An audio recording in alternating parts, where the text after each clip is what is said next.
ports, shipping and waterways. Major ports will be moving from managing their operational services on their own to a model where a private partner will manage it for them. For the purpose, 7 projects worth more than 2,000 crores will be offered by the major ports on private-public partnership mode in FY 21-22. A scheme for promoting flagging of merchant ships in India will be launched by providing subsidy support to Indian shipping companies in global tenders floated by ministries and CPSCs.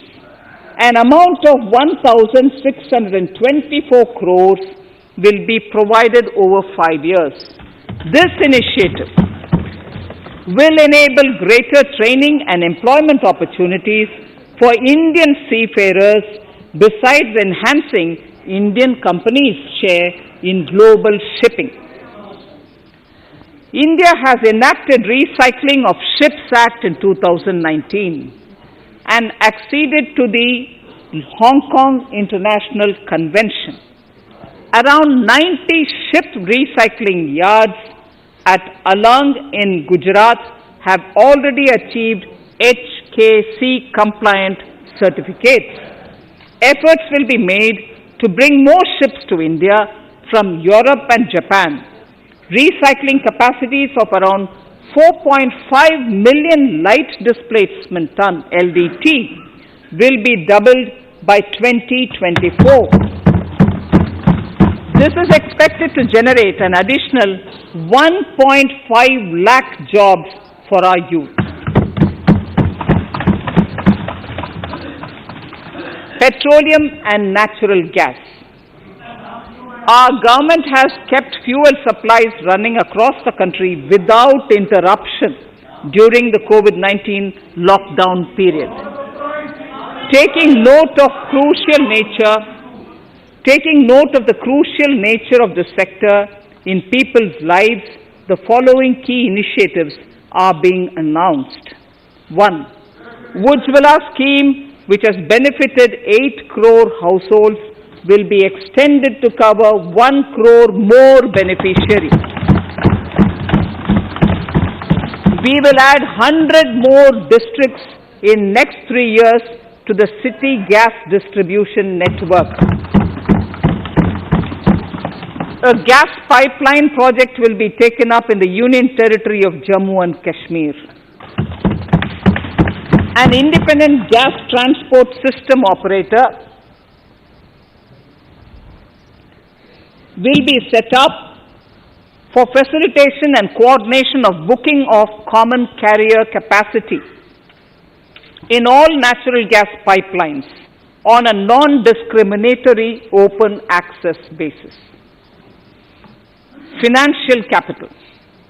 I propose to consolidate the provisions of the SEBI Act 1992, Depositories Act 1996, Securities Contracts Regulation Act 1956, and Government Securities Act 2007 into a rationalized single Securities Markets Code. The government would support the development of a world-class fintech hub at the GIFT IFSC. To instill confidence amongst the participants in corporate bond market during times of stress and to generally enhance secondary market liquidity, it is proposed to create a permanent institutional framework. The proposed body would purchase investment-grade debt securities both in the stressed and normal times and help in the development of the bond market. In the budget 2018-19, government had announced its intent to establish a system of regulated gold exchanges in the country.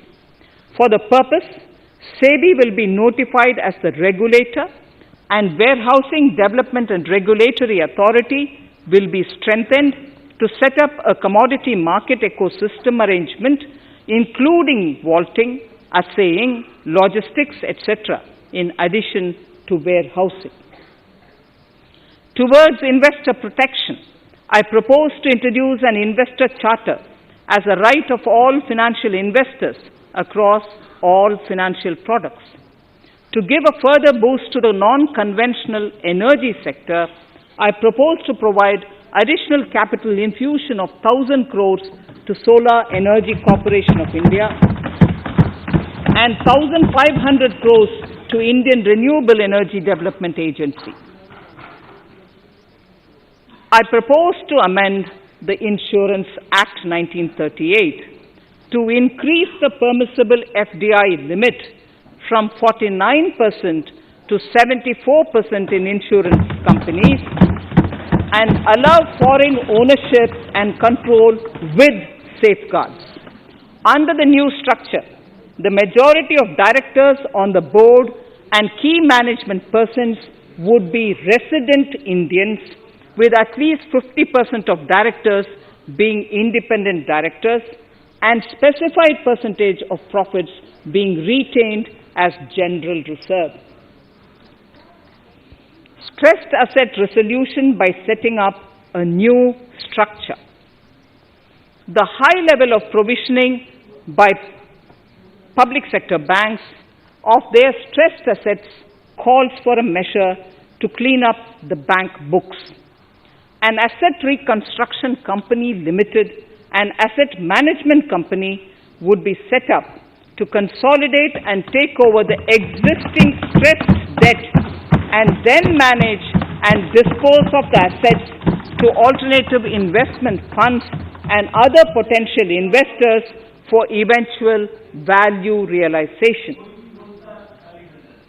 Recapitalization of PSB. To further consolidate the financial capital capacity of PSBs, further recapitalization of 20,000 crores is proposed in 21-22. Deposit insurance. Last year, government had approved an increase in the deposit insurance cover from 1 lakh rupees to 5 lakhs for bank customers.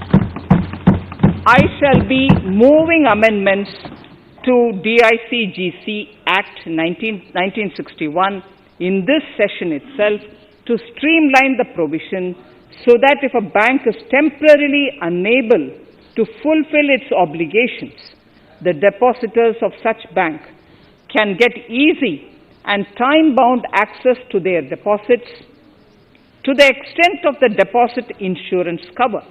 This would help depositors of banks that are currently under stress. To improve credit discipline while continuing to protect the interests of small borrowers, for NBFCs with minimum asset size of 100 crores, the minimum loan size eligible for debt recovery under the Securitization and Reconstruction of Financial Assets and Enforcement of Security Interests SARFAESI Act 2002, it is proposed to be reduced from the existing level of 50 lakhs to 20 lakhs. Company matters. The decriminalization of the procedural and technical compoundable offences under Companies Act 2013 is now complete. I now propose to take up decriminalization of the Limited Liability Partnerships Act 2008.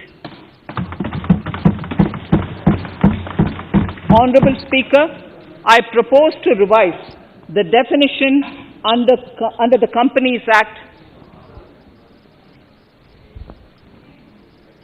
2013 for small companies by increasing the threshold for paid-up capital from not exceeding 50 lakh to not exceeding 2 crores and turnover from not exceeding 2 crores to not exceeding 20 crores. This will benefit more than 2 lakh companies in easing their compliance requirements. As a further measure which directly benefits startups and innovators, I propose to incentivize the incorporation of one-person companies. by allowing one-person companies to grow without any restriction on paid-up capital and turnover, allowing their conversion into any other type of company at any time, reducing the residency limit for an Indian citizen to set up an one-person company from 182 days to 120 days, and allow also non-resident Indians to incorporate OPCs in India. This will be a big boost for startups. To ensure faster resolution of cases, the NCLT framework will be strengthened, e-court system shall be implemented, and alternate methods of debt resolution and special framework for MSMEs shall be introduced.